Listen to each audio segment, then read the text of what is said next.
जगतवंदनीय जगतपुरुष तुकाराम महाराज यांचा बाळक्रीडा या प्रकरणातील 3 चरणाचा असणारा हा अभंग.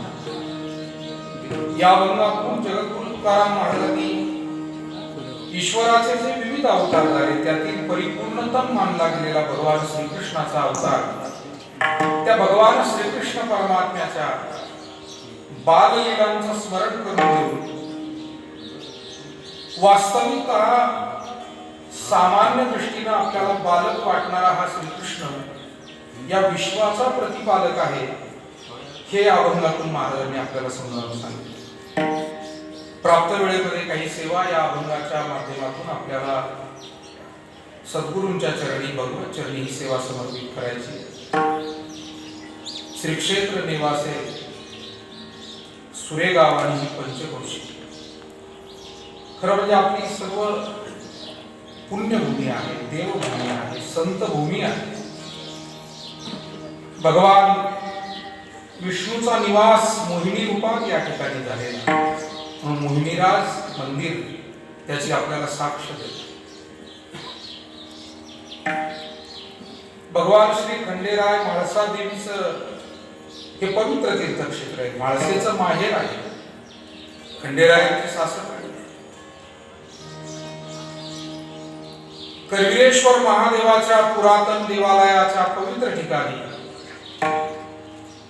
वारकरी संप्रदायाची पायाभरणी झाली, उभारणी झाली. वारकरी संप्रदाय कोणापासून सुरू झाला याचं उत्तर आपल्याला माहिती आहे, माऊली ज्ञानेश्वर महाराज, नामदेवराज. पण वारकरी संप्रदाय या संप्रदायाला वैचारिक अधिष्ठान कुठपासून सुरू झालं तर ते निवास आहे. कारण एखादा देश स्वतंत्र होतो त्यावेळेला त्याला घटना लागते, त्याचं स्वतःचं संविधान लागतं, नियमावली लागते, आणि त्या नियमावलीनुसार तो देश मग पुढे चालतो. म्हणून आपल्याकडे 2 राष्ट्रीय उत्सव आहेत. इंग्रजांनी देश सोडला, गांधीजींचं चले जाव आंदोलन आणि सशस्त्र क्रांतिकारक सहकार किंवा मवाळ आणि जहाल दोन्हीही पक्षाचे प्रयत्न त्यावेळेला फळाला आले. 15 ऑगस्ट 1947 ला स्वातंत्र्य मिळालं. पण त्याच्यानंतर पुन्हा 26 जानेवारी मला वाटतं 1950 या दिवशी आपली घटना पूर्णपणे देशाला लागू झाली. आणि खऱ्या अर्थानं हे प्रजासत्ताक राज्य त्या दिवसापासून सुरू झालं. स्वातंत्र्य मिळालं पण प्रजासत्ताक तिथून सुरू. तसं वारकरी संप्रदाय रूढ प्रचलित सुरू झालेला होता. पण ज्ञानेश्वरी ज्या दिवशी जन्माला आली त्या दिवशी त्या संप्रदायाला घटना मिळाली, वैचारिक अधिष्ठान मिळालं, दिशा मिळाली. नेवासे ही भूमी फार महान, आणि अशा या पवित्र भूमीमध्ये ज्ञानोबारायांचं वास्तव्य 2.5-3 वर्षाच्या कालखंडामध्ये घडलं. इतक्या महान विभूतींचा पदस्पर्श जिथे झाला त्या भूमीचं काय, त्यांच्याच भाषेत त्रिभुवनैक पवित्र अनादि पंचक्रोश क्षेत्र जेथ जगाचे जीवनसूत्र श्री महाराज. आणि हे पवित्र तीर्थक्षेत्र माऊलींचं अधिष्ठान, ज्ञानेश्वरीचं रचनास्थान, जन्मस्थान. खरं म्हणजे महाराष्ट्रातल्या बऱ्याच लोकांनाही ठाऊकच नव्हतं, पण हे उपकार आहेत पूज्य परमश्रद्धेय वैकुंठवासी गुरुवर्य बनसी महाराज आणि वैकुंठवासी पूजनीय मामासाहेब या संतांचे उपकार आहेत की त्यांनी ही भूमी महाराष्ट्राला आणि जगाला परिचित व्हावी म्हणून त्याचा जीर्णोद्धार घडवून आणला. आणि तुमच्या आमच्यासारख्या सामान्य माणसाला पुन्हा एकदा या नेवासे तीर्थक्षेत्राकडे एक महान तीर्थक्षेत्र म्हणून पाहण्यासाठी प्रेरित केलं, त्याला उजाळा. आणि विश्वेश्वर नाथ बाबा आहे, समर्थ सद्गुरू किसनगिरी बाबांचं गुरुस्थान. एक अवलिया संत या आपल्या निवासाच्याच भूमीमध्ये होत. समर्थ सद्गुरू किसनगिरी बाबा गुरुवर्य नारायणजी महाराजांच्या मुखातून ऐकलं होतं. बेटा देखला विषय कसा निघाला, आम्ही विद्यार्थी मंडळी महाराजांनी सांगितलं, अरे पूर्वी मी दत्त जयंतीला कीर्तन करायला जात होतो. किसनगिरी बाबा होते, बैलगाडीवर तांग्यावर जायचो. दत्त जयंतीचं कीर्तन म्हणजे ही गोष्ट 50 वर्षाच्या अगोदरची आहे, 45-50 वर्षाची. आणि मग त्यांनी किसनगिरी बाबांच्या आठवणी सांगितल्या. म्हणाले, किसनगिरी बाबा पायी पायी चालत बेटावर मला निमंत्रण द्यायला यायचं. नारायणगिरी महाराजांनी सांगितलं. मग आग्रहानं आम्ही त्यांना इथे थांबून घ्यायचो. पण त्यांचा नियम आहे, कुठं जरी गेलं तरी हाताने करून खाणं. सरपण गोळा करायचं, पीठ घ्यायचं. शबरकुळामध्ये जन्माला आलेला माणूस पण परमार्थाचं पावित्र्य कसं राखावं, नारायणगिरी महाराज म्हणले किसनगिरी बाबांकडून शिकावं. सगळे एकमेकाचे समकालीन सांगतात. आणि मग आम्ही दत्त जयंतीला कीर्तन करायला जायचो. तदनंतर गुरुदेव भास्करगिरीजी महाराजांचं अधिष्ठान लावलं. आणि पुढे तर या भूमीला हा सगळा जो आपला पुरातन वारसा आहे, भैरवनाथांचं ठिकाण, भैरवाडीचा, हे सगळेच तीर्थक्षेत्र देवस्थान या सगळ्यांना देशाच्या नव्हे तर विश्वाच्या पटलावर घेऊन जाण्याचं काम गुरुदेव भास्करगिरीजी महाराजांनी केलं. तेव्हा केवढी मोठी भूमी आहे, केवढी महान भूमी आहे. या भूमीचं काय वर्णन. आणि अशा जसं गीतेमध्ये म्हणाल की शुचौ देशे प्रतिष्ठाप्य स्थिरमासन महात्मना नातु श्रीतम नातिनीचम चैलाजिनक्षोत्तम. एखाद्या योग्यानं, एखाद्या साधना करणाऱ्या साधकानं कुठल्या भूमीत राहावं. ज्ञानोबा का रमले, कारण शुचौ देशे भूमी पवित्र होती, त्यांना अधिक प्रिय वाटलं. नाहीतर महाराष्ट्रभर ते फिरत आले, पैठणलाही गेले होते, आळंदीतूनही आले होते आणि इतर सर्व परिसर पादाक्रांत करून आले होते. परंतु या भूमीमध्ये ते स्थिरावले. आणि म्हणून आपण भाग्यवान आहोत सर्वजण की अशा या देवभूमीत, संतभूमीमध्ये अनेक देव देवी देवस्थान आणि विशेषतः ही सगळी देव देवस्थानं ज्या आधारामुळे आहे ते म्हणजे माता गंगा गोदावरी आणि माता प्रवरा या दोन पवित्र नद्या, पवित्र तीर्थक्षेत्र यांचा संगम आहे. आणि हा सगळा तो पंचक्रोशीचा परिसर आहे. अशा परिसरामध्ये मला असं वाटतं की ब्रह्मलीन सद्गुरू नारायणगिरीजी महाराजांना सुद्धा वाटलं असावं की आपणही गोदावरीच्याच काठावर आयुष्यभर राहिलोय, आता थोडं प्रवरेच्याही तीरावर तिकडे थोडंसं जावं. आणि म्हणून ते स्वतःहून इथं आले, हे आपण ध्यानात घेतलं. संतांना कोण आणू शकतात, एक ध्यानात घ्या. संत हे देवाला आणू शकतात, पण संतांना कुणी आणू शकत नाही.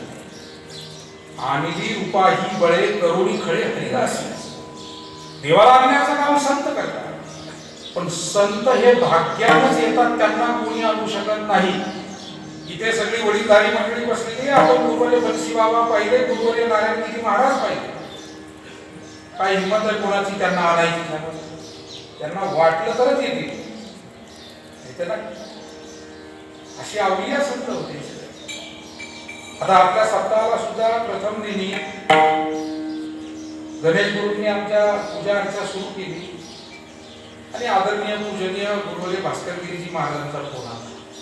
आपण त्यांना आणू शकत नाही, त्यांना वाटलं तर ते येऊ शकतात, त्यांना स्वतः, कारण त्यांना पुढे बैठकीसाठी पुढे जायचं असल्यामुळे ते म्हणले आता पुढचे 2-3 दिवस मला शक्य नाही. आणि पहिल्या दिवशी अचानकपणे या सप्ताहाच्या प्रारंभाला ते येऊन गेले. तेव्हा नारायणगिरीजी महाराजांना सुद्धा इथे आपण कुणी आणू शकलेलो नाही. त्यांना यायचं होतं म्हणून ती प्रेरणा त्यांनी देशाचे, राज्याचे होऊन गेलेले महान नेते, स्वर्गीय लोकनेते पद्मभूषण डॉक्टर बाळासाहेब विखे पाटील, माजी केंद्रीय मंत्री भारत सरकार, हे मागे आपल्याला कधीतरी सांगून गेलो आणि या नव्या पिढीला माहीत व्हावं म्हणून सांगायला पाहिजे की संतांची शक्ती काय. विखे पाटील साहेब हे आजारी पडले, पुण्याला त्यांना दवाखान्यात नेलं, KEM ला ऍडमिट होते आणि तिथून त्यांनी त्यांचे सहकारी सोपान काका मैड लोणीचे, त्यांचे सहकारी सोपान काकाला सांगितलं उद्धव महाराजांना फोन लावा, मला अर्जंट त्यांच्याशी बोलायचं. आणि सोपान काकांनी मला निरोप दिला, म्हणाले साहेबांनी तुम्हाला पुण्याला अर्जंट बोलावलंय, काही काम आहे. मी म्हटलं आता काय इतक्या अवस्थेमध्ये, कारण अशी परिस्थिती होती की जातात की राहतात. हेलिकॉप्टरनं अचानकपणे पुण्याला त्यांना हलवलं. डायलिसिस चालू होतं, मध्ये कोणालाही जाण्याची परमिशन नव्हती, सगळा कडेकोट बंदोबस्त होता. त्या दिवसाला मला भेटायचं. कुटुंबातली मंडळी सुद्धा नको म्हणत होती, कारण इन्फेक्शन आणि या सगळ्या गोष्टी. साहेबांनी हट्ट जावं लागलं. मी रात्री 8, 8:15 मला आठवतं की KM ला मी गेलो. खाली त्यांचा माणूस घ्यायला हजर होता. त्यांनी बरोबर मला जिथे कुठे ऍडमिट होते त्या रूममध्ये, ICU मध्ये तिथे घेऊन गेले. स्वतंत्र ICU एका रूममध्ये निर्माण केलेला होता. आणि गेल्यानंतर त्यांनी मला जे वाक्य सांगितलं ते म्हणाले, महाराज मी तुम्हाला इथे बोलवायचं कारण मी आता जर्जर झालेलं म्हाताऱ्या माणसं तुम्हाला ठाऊक, मोठी माणसं मरणाला काही घाबरत नाही. ते शरीर आहे, मिनिटांनी पडतं का 4 मिनिटांनी पडतं का 4 दिवसांनी काही ठाऊक नाही. पण मला महत्वाचं बोलायचं म्हटले, मी 2 दिवस सारखा झोपू शकलेलो नाही. डोळा लावला आणि मला नारायणगिरी महाराज दिसतात. माझ्या स्वप्नात नारायणगिरी महाराज येतात. डोळे लावले की ते दिसतात. उघडले की तीच आठवण येते. आणि मला स्वप्न पडलं म्हणाले. त्यांनी सांगितलेली गोष्ट की माझी काहीतरी सेवा तुम्ही केली पाहिजे आणि म्हणून मी तुम्हाला बोलावलंय. अर्थात ते मला अगोदरपासून काही काळ म्हणतच होते, परंतु मी त्यांना नको म्हणत होते. म्हटले की तुम्हाला एक कुठेतरी आमच्या 4-2 ठिकाणी जमिनी येतात, ती एक घ्या, काही सेवा करा. तुमच्या आध्यात्मिक सेवेसाठी लोक दान देतात तसं मी एक छोटंसं दान देतो. पण त्यावेळेला मात्र मला नाही म्हणता आलंच नाही, कारण इतक्या आत्मीयतेनं आणि महाराजांचा संकेत त्यांनी सांगितला. मला इथे एखादं छोटंसं मंदिर महाराजांचं व्हावं एवढीच माझी इच्छा आहे. आता मी जमीन देतो, पुढे मंदिर भाविकांच्या आणि तुमच्या सहयोगानं कसं करायचं ते पुढे करून घ्या. परंतु साहेबांनी अतिशय श्रद्धेनं, तदनंतर योगासाठी ते बरे होऊन आले आणि जवळजवळ 2.5 वर्ष राहिले बाळासाहेब. नंतर त्यांचं देहावसान झालं. पण ही पहिली गोष्ट आहे की जेव्हा त्यांना अचानकपणे ऍडमिट केलं होतं, अर्थात त्यांच्या डोळ्यात एकच म्हणून इथलं काम सुरू झालं. आम्ही सन्माननीय सुनीलराव वाघ साहेबांनी आम्ही त्यांना इथं भेटायला गेलो होतो. आराखडा दाखवला. त्यांची इच्छा होती एकदा इथे येऊन जायचं. सुरू झाल्यावर परत तब्येतीनं मग काही येता आलं नाही. पण मला हे म्हणायचं की संतांना कोणी आणू शकत नाही, त्यांना यायचं असलं की ते कोणाला तरी प्रेरणा देऊन स्वतःहून येतात. विठाला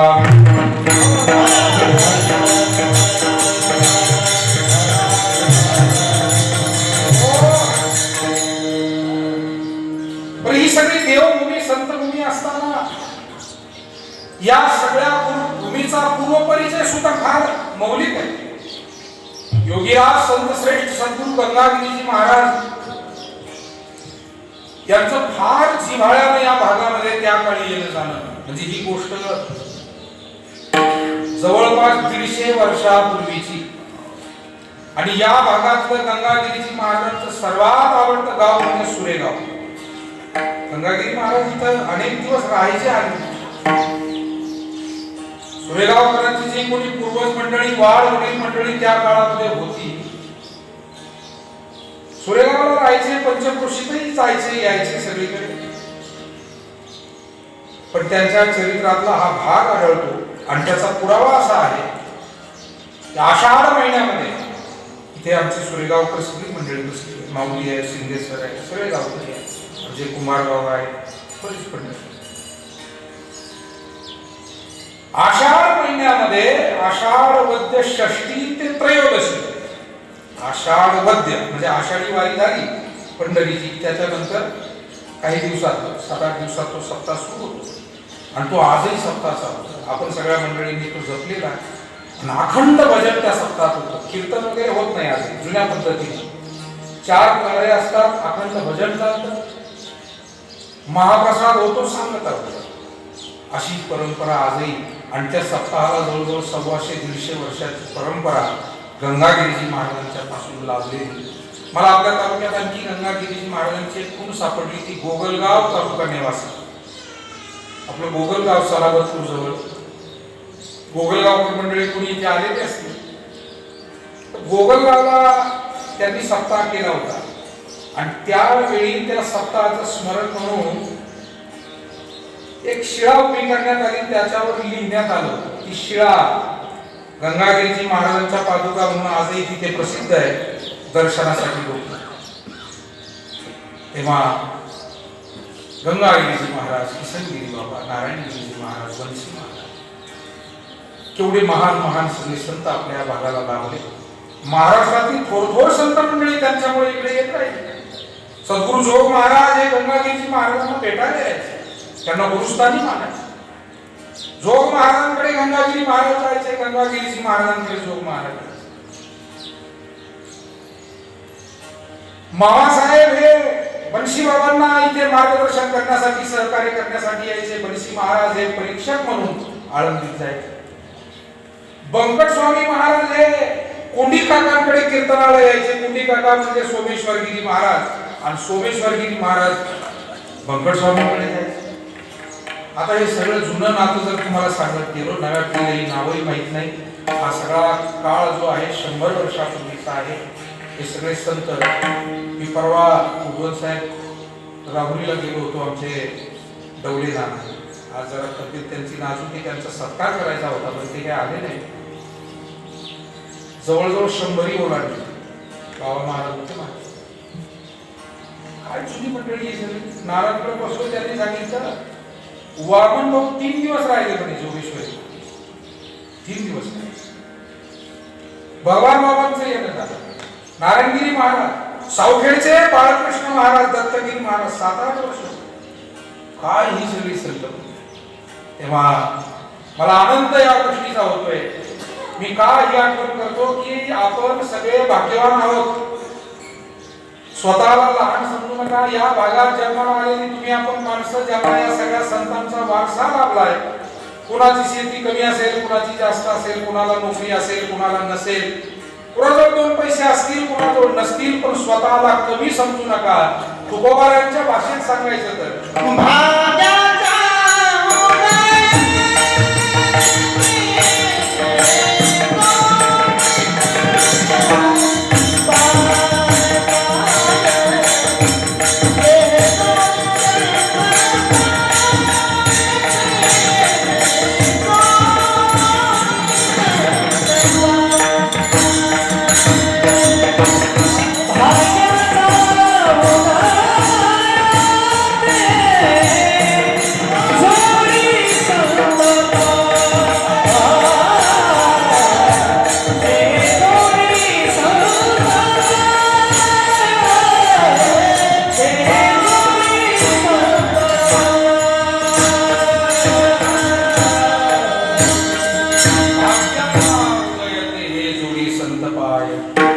संत चरणाजवळ आलेल्यांनी स्वतःला भाग्यवानच समजावं. भगवत शरणागतीत असलेल्यांनी भाग्यवंत म्हणून त्या शरण गेले, त्यांनी स्वतःला भाग्यवानच समजावं.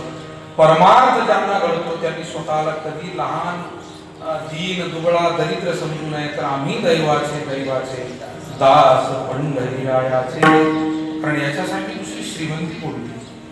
आणि जगातलं सगळं धन, ज्या धनामुळे माणसं श्रीमंत आणि गरीब ठरतात, संतांना ते धन सामान्य वाटतं. त्या धनाचा तिरस्कार ते करत नाही, पण त्याला महत्व देते. ते एक राहतं. 2 पैसे लागतात संसार प्रपंच करण्यासाठी, व्यवहाराला सोडून बोलता येत नाही, पण त्याला महत्व किती द्यायचं. त्याचं महत्व ते तेवढ्या पुरतच आहे.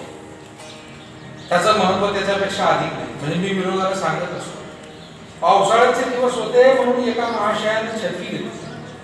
दुकानात गेला, छत्री घेतली.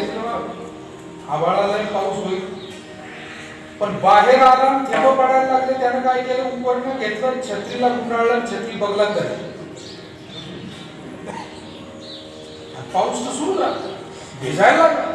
एक जण तुमच्या बगलात छत्री आणि भिजता काय, उघडा छत्री. तो मला छत्री ओली होईल ना. अरे छत्री घेतली तू, मग ओली होण्याची काय परवा कर. छत्री कोणासाठी आहे. पैशाला महत्व किती द्यायचं हे समजलं पाहिजे. विठाला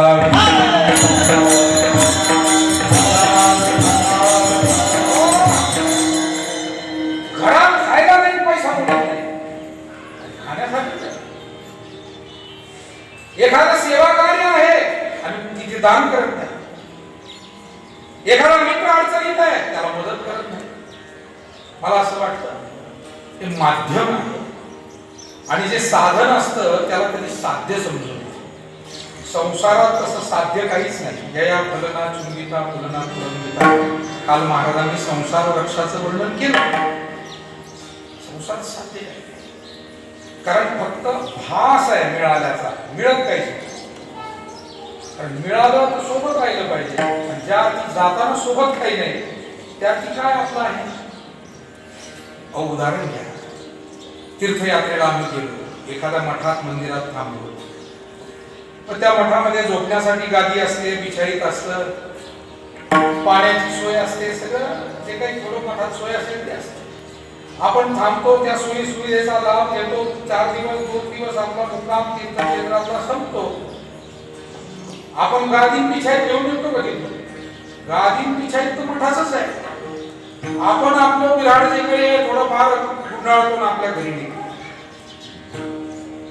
ती तीर्थयात्रा जी आम्ही केली 2-4 दिवसाची आहे आणि जीवाची या मृत्यू लोकातली यात्रा कदाचित 100, 80, 60, 70, 40, 20, 30 जे काही आयुष्य आपल्याला लाभलंय तेवढ्या वर्षाची ही यात्रा आहे. ती यात्रा जशी करायची पुन्हा निघून यायचं तिथं आपलं काही नाही.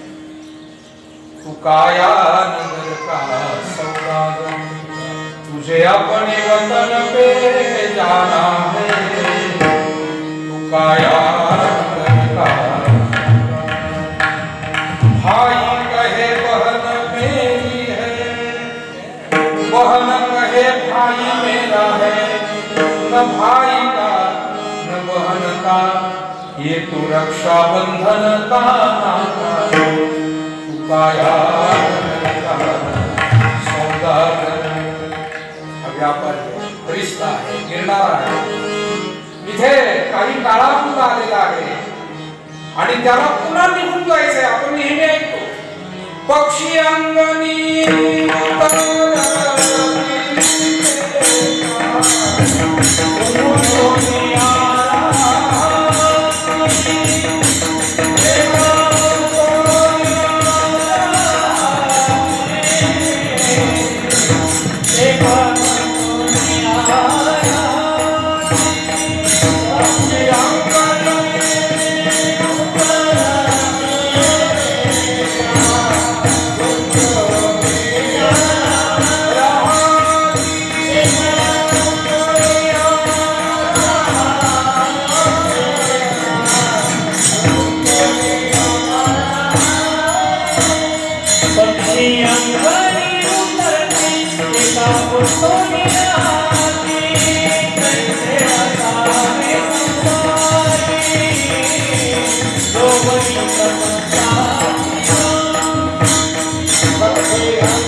पक्षाला कुठे धान्य दिसलं ते धान्य टिकण्यासाठी चिमणी म्हणा, पक्षी कोणताही म्हणा, तो तिथपर्यंत जातो. धान्य घेतो पुन्हा भुरकून उडून जातो. त्या अंगणात तो गुंतून राहतो. महाराज म्हणतात तैसे असावे संसार. परवा पूजनीय गुरुदेव भास्करगिरीजी महाराजांनी फार चांगला अर्थ या कोरोनाचा सांगितला आम्हाला. इथे आले त्यावेळी कोरोनाने 3 गोष्टी शिकवल्या. तोंडाला बांधा, अंतर ठेवा, महत्वाच्या गोष्टी आहेत, आणि हात स्वच्छता राखा. हात धुवा, स्वच्छता. तर ते म्हणजे तोंडाला बांधा म्हणजे गर्दीत मास्क वापरा हा तर त्याचा अर्थ आहेच, पण त्याही पेक्षा सत्यम ब्रूयात प्रियम ब्रूयात हा जो शास्त्राचा धर्माचा संदेश आहे तो कोरोनाने पुन्हा एकदा, कारण संतांचं पटेना म्हणून कोरोना सांगायला आला म्हणे. संत सांगतच होते बाबा वाईट बोलू नका, चांगलं बोला, आणि तुमच्या बोलण्याला कोणाला रुचतच नसेल तर मौन धरा. वाजत असेल लोक कोणी नाही ठिकाणी, हरी हरी न म्हणता यात थोर झाली आहे. काही अपशब्द बोलू नये, चुकीचं बोलू नये, म्हणजेच तोंडावरती बंद